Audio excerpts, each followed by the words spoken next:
Yesuusis na duukaa bu'aa, anis nama akka walitti qabdan isin nan taasisa. Wangeela Maatiyos boqonnaa 4 lakkoofsa 19.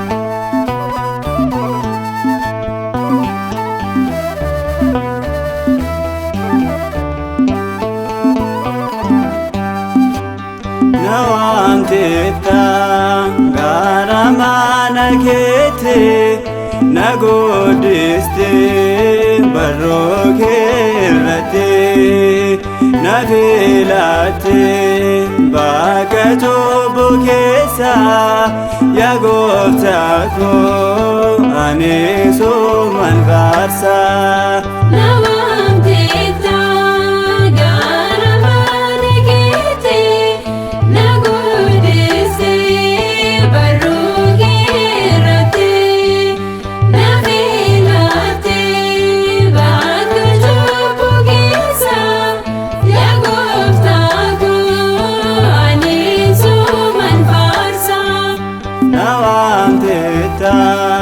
Garamana kete nagodiste barokirate navilate bakato bukesa yagoftako aneso manvarsa.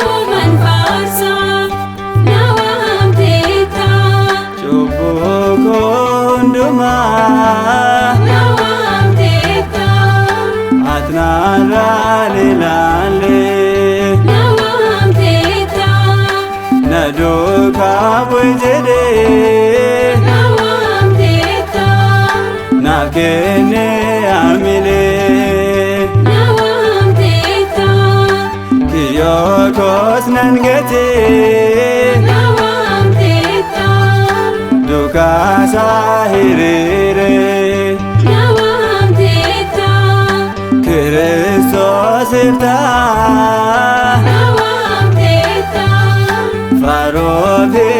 Farovilille nawamteta garamana kete nagodiste barokirate navilate bakato bukesa yagoftako aneso manvarsa. Nawamteta Damaramiyawa nawamteta sagalen jechasa nawamteta anana bitera nawamteta lola sedigasa nawamteta kiyestoni nafe nawamteta makara argade nawamteta kenani namkene nawamteta kunona barbade nawamteta garamana kete nagodiste barokirate navilate bakato bukesa yagoftako aneso manvarsa. Nawamteta jalale ke ada nawamteta itina ilalta nawamteta meliko sirumu nawamteta jabate dabata nawamteta ano indagadu nawamteta wada